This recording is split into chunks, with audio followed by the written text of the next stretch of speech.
자, 우리 좌우 옆뒤 한번 보시면서 반갑습니다. 인사하겠습니다. 반갑습니다. 반갑습니다. 예, 반갑습니다.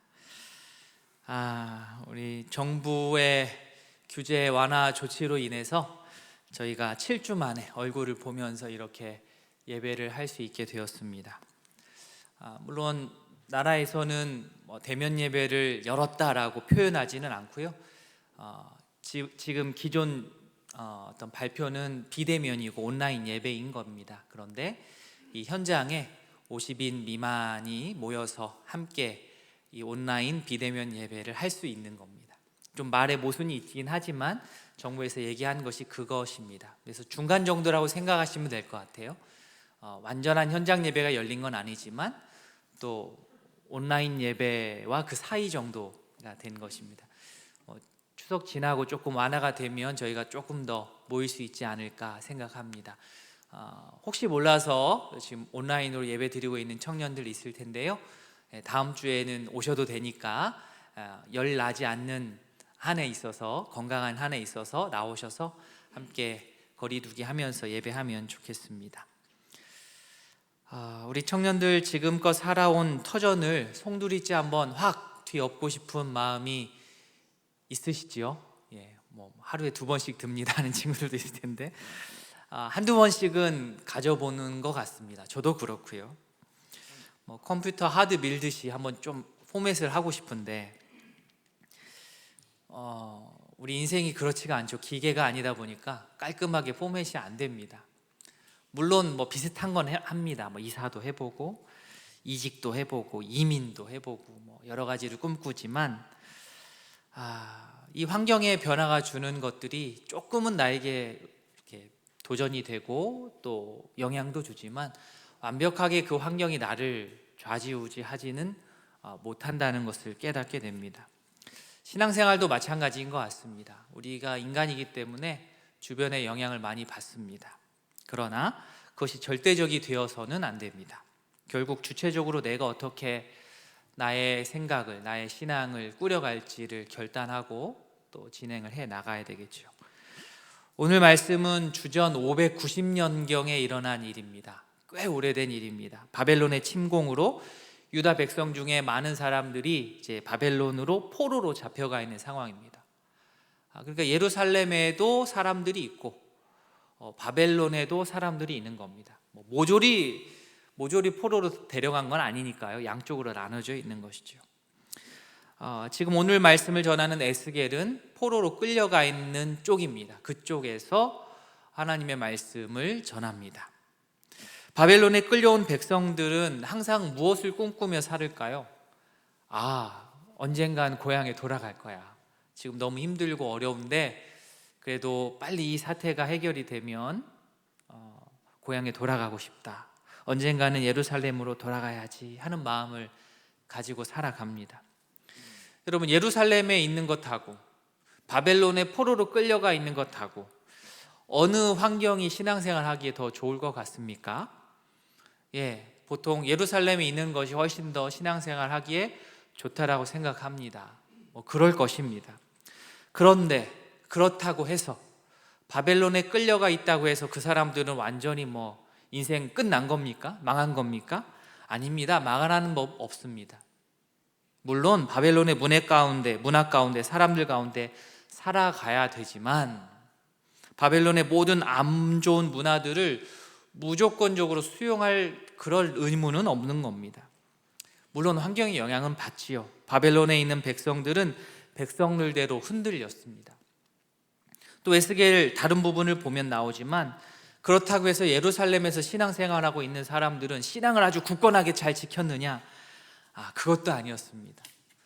바벨론에 끌려간 사람들보다 더 많이 흔들리고 어려웠으면 어려웠지 더 하나님을 더 열심히 찾고 예배하고 그러지는 못했습니다. 그런데 상대적인 거잖아요. 바벨론에 나와 있다 보니까, 포로로 끌려와 있다 보니까 예루살렘에 있는 사람들을 보니까 부러운 거죠.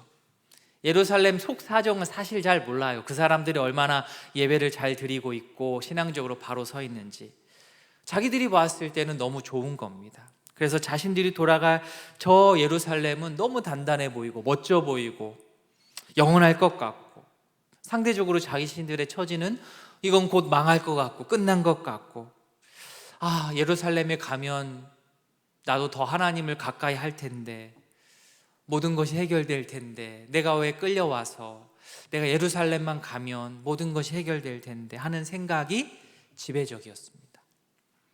절망 상태에 있으면서 사실 이들이 갖고 있는 생각과 소망은 헛된 소망이었어요. 단지 예루살렘으로 그들이 옮겨간다고 해서 그들이 신앙이 회복되는 것은 아니었기 때문에 그렇습니다. 자신의 현실을 알지 못한다면 그들이 어려운 것들을 싸매어주고 위로해주고 격려해주고 하는 것도 물론 중요하지만 그건 두 번째인 거고, 첫 번째로 해주어야 할 것은 자신들의 잘못된 생각을 고쳐주고 직면하고 직시할 수 있도록 똑바른 말을 전해줘야 되는 겁니다. 그래서 이 선지자들이 그런 스타일의 이야기를 많이 하는 것 같아요. 쓴소리, 독설이기도 하고 거의 직설법으로 그들의 잘못된 생각들을 공격하고 또 그들에게 아주 도전적인 이야기들 많이 전해줍니다. 자, 이스라엘 백성들이 애굽에 있을 때 이야기들을 오늘 에스겔서인데 출애굽 얘기를 하거든요. 왜냐하면 그 당시 사람들이, 모든 백성들이 잘 알고 있었던 출애굽했던 이야기를 전함을 통하여서 그 교훈을 다시 곱씹기를 원하여서 그때 이야기를 합니다. 여러분, 이스라엘 백성들이 애굽에 종살이를 했을 때 하나님을 더 잘 섬겼겠습니까? 아니면 애굽으로부터 탈출해서 하나님을 더 잘 섬겼겠습니까? 상식적으로 생각하면 그 출애굽해서 애굽을 나와서 더 하나님을 찾고 감사하고 잘 섬기는 것이 맞지요, 논리적으로. 그런데 따지고 보면 그렇지가 않았습니다. 솔직히 말하자면 그 제한된 애굽 땅에서 열심히 정말 예배하려고 애쓴 사람이 출애굽해서도 잘하는 겁니다.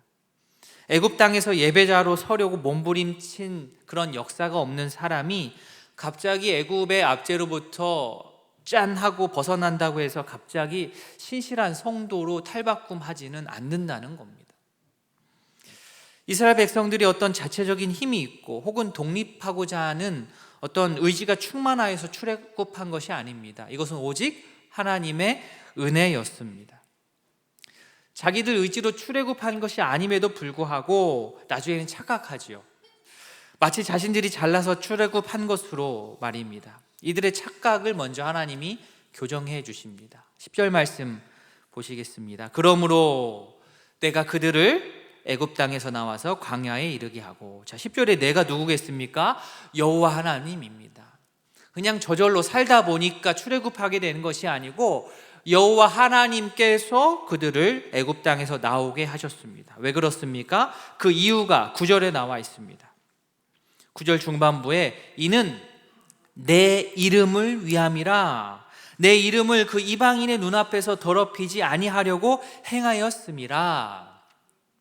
이스라엘 백성들이 대단해가지고 착해서 데려온 것이 아니고 하나님께서는 자신의 이름을 위해서, 자신의 이름을 이방인의 눈앞에서 더럽히지 않기 위해서 그 목적으로 이스라엘 백성들을 출애굽하게 했습니다. 그래서 그들을 출애굽해서 광야 생활로 이끄셨는데, 그 광야 생활 가운데 하나님께서 무엇을 의도하셨냐면 백성들로 하여금 지켜 행하면 사는 율법을 알게 하고 또 하나님께서 그들을 거룩하게 하는 주인이라는 사실을 특별히 안식일 제도를 통하여서 알고자 하는 그 의도가 이 출애굽 가운데, 특히 광야 생활 가운데 아주 진하게 들어 있었습니다. 그 내용이 11절과 12절입니다. 우리 11절, 12절 한번 읽어보겠습니다. 시작. 사람이 준행하면 그로 말미암아 삶을 얻을 내 율례를 주며 내 규례를 알게 하였고, 또 내가 그들을 거룩하게 하는 여호와인 줄 알게 하려고 내 안식일을 주어 그들과 나 사이에 표징을 삼았노라. 하나님의 율례와 규례.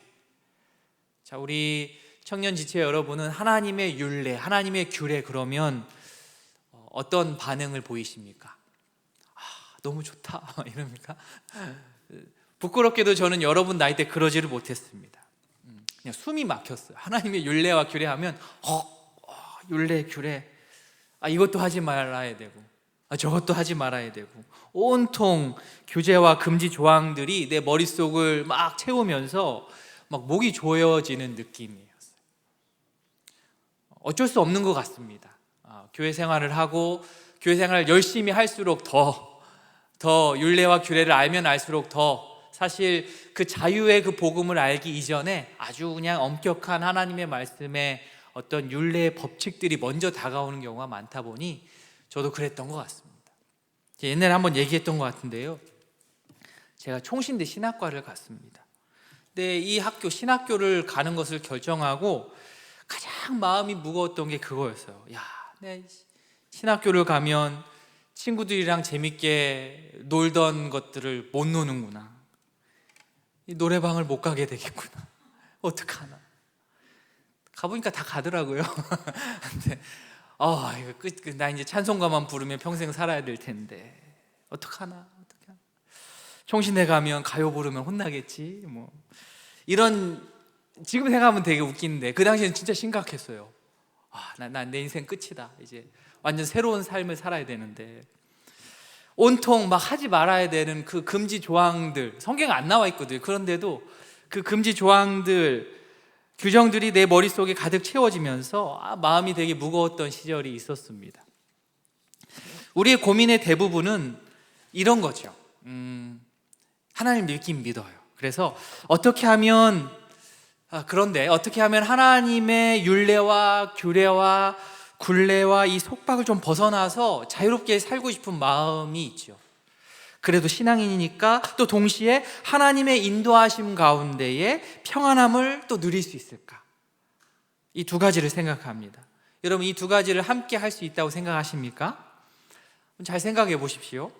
하나님의 율례와 규례를 벗어나서 자유롭게 하나님의 인도함을 받으며 평안히 살고 싶다. 이 문장이 논리적으로 맞지가 않습니다. 사실 가능하지 않죠. 어떻게 하나님의 율례와 규례를 벗어나서 하나님의 인도하심을 받습니까? 근데 저는 그랬던 것 같아요. 하나님의 율례와 규례에는 묶이기는 싫은데 하나님의 인도하심을 받고 싶은 거예요. 하나님께서 주시는 복을 누리며 평안하게 살고 싶은 거예요. 그런데 하나님의 율례에는 묶이기가 싫은 거예요. 이것이 모순이죠. 한 문장에 담을 수가 없습니다. 근데 저는 그 모순된 것을 바라면서 한동안 살았던 것이죠. 하나님의 율례와 규례는 여러분, 우리를 옥죄이고 우리 행동을 제약하고 불편하게 하려는 목적으로 주어진 것이 절대로 아닙니다. 11절 말씀 보시면 사람이 준행하면 어떻다고요? 그로 말미암아 삶을 얻을 내 율례를 주며 내 규례를 알게 하였고, 그 율례를 지키고 규례를 잘 지키면 우리가 삶이 풍성해지는 겁니다. 삶을 얻고 삶의 목적을 알게 되고 더 행복하게 되고 더 눈이 초롱초롱해지게 되는 건데, 그곳까지 우리가 힘을 못 내는 경우가 많다라는 것입니다. 율례와 규례는 사람을 살리는 목적으로 우리에게 주어졌습니다. 믿으십니까? 아멘. 믿으셨으면 좋겠어요. 우리를 살리기 위한 율법들입니다. 물론 여기서 말하는 율례와 규례는 종이에 적힌 어떤 법조문만을 이야기하는 것이 아니고 하나님의 말씀으로 어떤 일상생활 가운데 적용해서 살아가는 모든 활동들을 다 포함합니다. 하나님께서 주신 말씀으로 세상을 보는 어떤 그런 세계관을 장착하는 것을 말하지요. 이렇게 하나님의 율례와 규례를 대하는 태도가 조금 바뀌기 시작하면 결국 가장 이득을 누리는 사람은 바로 나입니다. 하나님의 율례와 규례를 오해해서 어떻게 하면 그곳에 들어가지 않고 잡히지 않으려고 도망 다니다가, 그래서 그 율례가 나를 복되게 하고 그 규례가 나를 살린다는 것을 알지 못해서 생명을 누리지 못하고 있었었는데, 이제는 그 오해가 풀려서 이제는 오히려 적극적으로 나에게 생명이 되는 그 율례에 관심을 갖고 규례에 관심을 갖고 그것을 지키고 알아가고 하는데 힘을 쓰고 적극적으로 찾아 나서게 되는 거죠. 여러분, 그 일이 안 일어날 것 같죠? 일어납니다. 일어나게 돼 있어요. 여러분 그 길을 갖고 계신 거예요. 그 길로 가고 계신 거예요. 잘하고 계신 겁니다. 11절에서는 사람을 살리는 율법에 대해서 말씀을 하셨다고 한다면 12절에서는 무엇이냐면 뭐 비슷한 맥락이지만 사람을 살리는 안식일, 자, 사람을 살리는 율례였다면 그 중에서도 특별히 여기서는 사람을 살리는 안식일에 대한 얘기를 하나 더 듭니다. 12절 관련 구절이 출애굽기 31장 13절인데요. 출애굽기 31장 13절을 한번 읽어보겠습니다. 같이 봅니다. 너는 이스라엘 자손에게 말하여 이르기를 너희는 나의 안식일을 지키라. 이는 나와 너희 사이에 너희 대대의 표징이니 나는 너희를 거룩하게 하는 여호와인 줄 너희가 알게 함이라. 예, 이 구절하고 오늘 방금 우리가 읽은 12절하고 연관이 되어 있는 거죠. 출애굽기 이 말씀이 오늘 에스겔의 입을 통하여서 12절에서 인용이 된 것입니다. 여러분 거룩이라는 말 12절에 나와 있죠. 내가 그들을 거룩하게 하는 여호와인 줄을 알게 하려고 안식일을 주어서 표징을 삼았다. 율법, 율례, 규례도 우리가 좀 이렇게 알러지 반응을 일으키는 것이 있지만 이 거룩이라는 것도 그런 것 같아요. 성경적인 거룩에 대한 개념이 우리에게 장착되기 이전에 주변에서 그냥 전해 내려오는 거룩의 모습이 먼저 들어오다 보니까 부담스러운 일들이 참 많았습니다. 그래서 어떻게 하죠? 거룩은 나하고 상관이 없어. 거룩은 나하고 해당되는 사항이 아니야. 거룩은 목사님만 거룩하시면 돼, 대표로. 나는 아니에요 하고 이 선긋기를 합니다. 그러나 아니에요. 여러분, 거룩은 어떤 특수한 종교심이 특출난 사람이 도달하는 영적인 단계가 절대로 아닙니다. 예수 믿는 모든 사람은 다 거룩한 거예요. 여러분 거룩하십니다. 믿으십니까? 아멘 소리가 적네요. 네, 아멘. 네, 거룩하세요. 물론 뭐 부족한 부분이 있지만 예수 믿는 자체가 이미 거룩의 길을 걷고 있는 거예요. 거룩의 길을 걷고 있는 거예요. 거룩은 예수 믿는 모든 사람이 일상생활 가운데에서, 가정생활, 학교생활 가운데에서, 직장, 지역사회에서 주님의 가치관을 드러내는 삶의 모습으로 이게 싹 이렇게 나타나는 겁니다. 여러분 드라마도 재밌게 보셔야 돼요. 드라마도 재밌게 보셔야 되죠. 친구들하고 뭐 게임도 열심히 하셔야 되죠. 요즘 유행하는 옷도 여러분 찾아서 옷 사서 입는 재미도 누리십시오. 그게 무슨 죄입니까? 거룩하고 아무 상관없는 얘기예요. 유행 따라가면서 재미있게 또 멋지게 옷도 사 입으시고요. 찬송도 해야 되지만 뭐 좋은 가요도 있으면 또 부를 수도 있는 거죠. 저는 개인적으로 요즘 이날치에 그냥 빠져 있습니다. 이날치. 일을 삼치라고 해놔요. 하루에 3번 듣는 것 같아요. 범이 막 내려와요. 범 내려온다. 3번씩 듣는데 좋더라고요. 여러분이 하나님의 자녀로서 거룩한 삶의 태도와 모습이 자연스럽게 묻어 나오는 거예요. 여호와께서 이스라엘 백성들에게 안식일을 주신 목적은 백성들을 거룩하게 하는 여호와인 줄을 알게 하기 위하여서 특별히 그 하루 안식일을 제정하셨습니다. 하나님의 속성이 이 거룩을 우리로 하여금 알게 하기 위해서 하나님께서 다가오셨고 특별히 안식일을 주셨습니다. 안식일은 11절에서 언급한 하나님의 율법의 한 부분입니다. 안식일은 하나님조차고 제정하신 게 절대로 아닙니다. 바로 우리를 위한 겁니다. 6일간의 노동을 딱 그치고 하루를 구별하여서 하나님과 깊은 교제를 나눌 수 있도록 하나님 앞에 나와서 돌이킬 부분은 돌이키고 그래서 하나님께 더 가까이 나아갈 수 있는 통로를 열어주시는 것이 바로 이 안식일입니다. 그래서 12절에 이 안식일을 그들과 나 사이의 표징이라고 표현했습니다. 표징, 사인이라는 거예요. 사인. 하나님과 그 백성 사이의 사인. 그렇기 때문에 이 안식일을 온전히 알고 우리를 위한 안식일이기 때문에 우리가 누리는 것이 얼마나 즐거운 일이 되겠습니까? 그런데 여기서 안식일이라고 하는 것은 이렇게 우리가 요즘 주일을 지키니까 주일 이렇게 이것만 얘기하는 것이 아니라 안식일 정신을 말하고 있는 겁니다. 자, 안식일도 안식일인데 안식일 정신이라는 것이 무엇이냐? 안식일의 정신이 들어가 있는 것, 구약시대에 있어서 안식년, 희년, 여러분, 부채를 제해주고 노예를 구제해주는 그 당시의 사회를 건강하게 하는 법들을 다 포함하는 것이 바로 안식일 정신입니다. 희년의 법, 여러분 희년 들어보셨죠? 희년. 희년의 법은 간단히 말해서 땅과 몸, 내가 돈 주고 산 땅이라고 해도, 내가 돈 주고 산 노예라고 해도 이 땅과 몸은 절대 영원히 어떤 개인이 소유할 수 없다라는 거예요. 땅과 몸은 누구의 것? 하나님의 것이라는 철학이 담겨 있습니다. 살다가 이런저런 일 당해가지고 급하면 갖고 있는 땅 팔 수도 있고, 자신의 몸도 노예로서 노예 계약하고 가서 종살이 할 수도 있지요. 하지만 50년째 되는 희년에는 다시 다 원상태로 복귀하는 겁니다. 종도 풀어줘야 돼요. 기본 재산인 땅, 기본 자신의 권리인 인간에 대한 주체성, 이것을 50년 주기로 되돌리는 것이 하나님의 뜻, 안식일 정신이 들어있는 법입니다. 즉, 아무리 가난하고 아무리 빚을 많이 졌다 할지라도 회복할 수 있는 재기의 발판을 사회적으로 보장해 주는 거예요. 이게 공산주의는 아니잖아요, 그죠? 성경에 나온 얘기를 하는 겁니다. 노예를 부리는 입장에서 여러분, 내가 지주예요. 내가 노예를 막 한 30명씩 부려요. 이 노예를 해방하면 당장 손해가 날 것 같지요. 그래서 만약에 내가 하나님의 법을 지키지 않는다면 당장 내가 사업할 때에 금전적인 손해를 조금 감수할 수는 있다 할지 몰라도 궁극적으로 자기가 딛고 살아가고 있는, 관계하고 있는 사회 전체가 흔들리고 몰락하는 일이 생겨버릴 수 있다라는 거예요. 돈 벌어서 누구한테 팝니까? 내 물건을 사줄 사람이 없어지는데.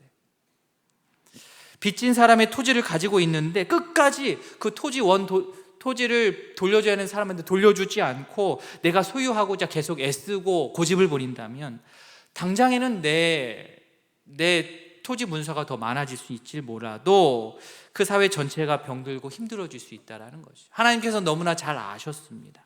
그래서 이 안식일의 정신, 희년의 정신을 이스라엘 백성들에게 교육하고 명령하셨던 것입니다.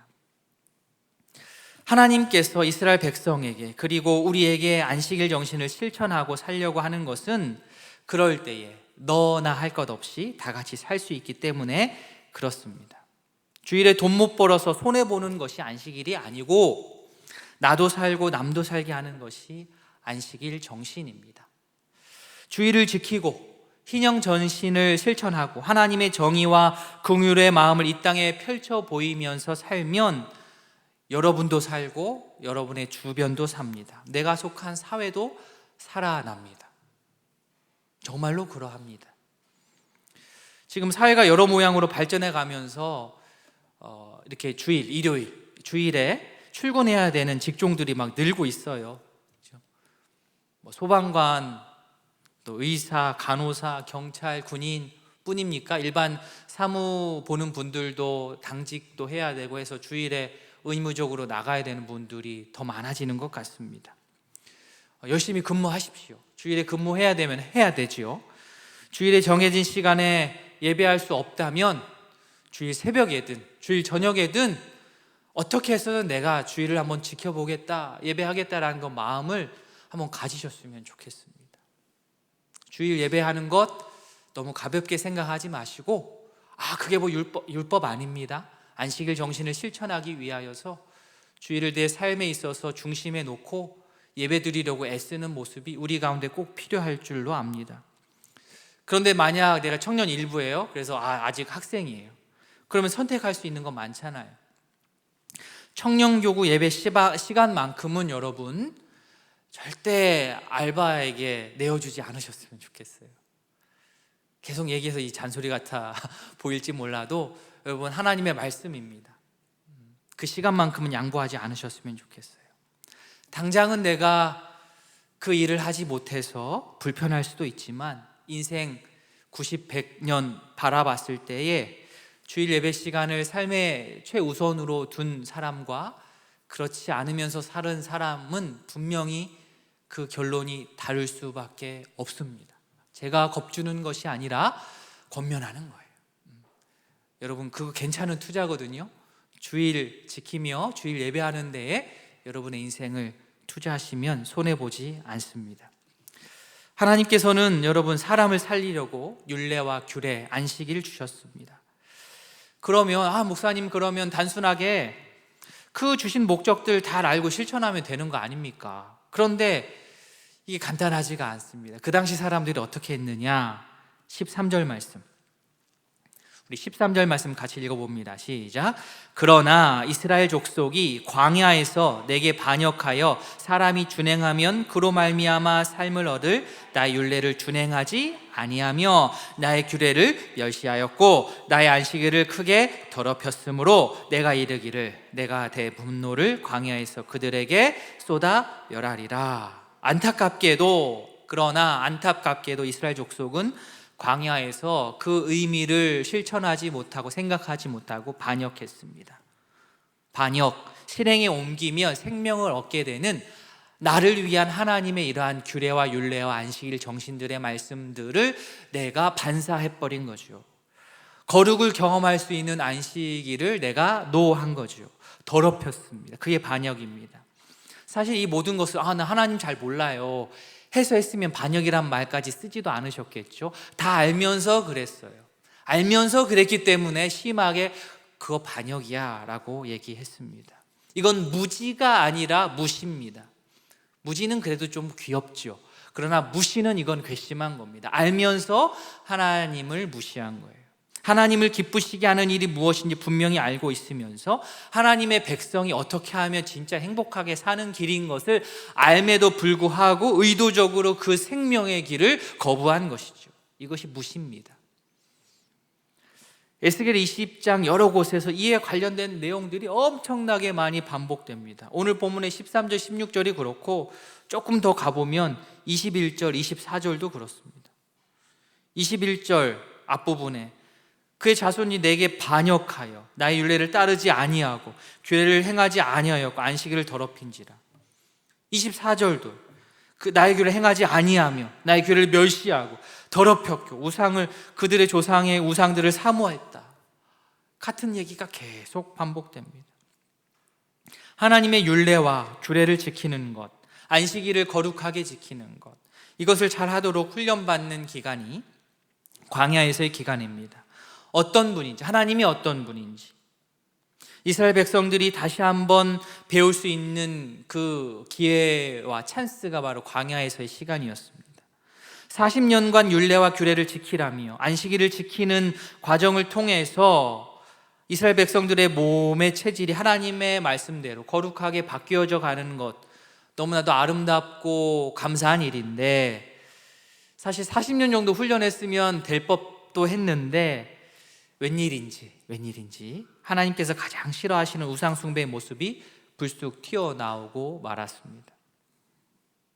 하나님의 의도를 무색해 하는 갑작스러운 이 행동이 반역인데, 그 반역은 역사가 있어요. 그들의 조상들이 그랬습니다.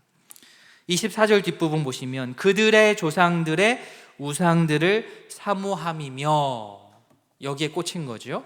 18절에 내가 광야에서 그들의 자손에게 이르기를 너희 조상들의 율례를 따르지 말며, 너희 조상들의 율례, 좋은 율례가 아니죠.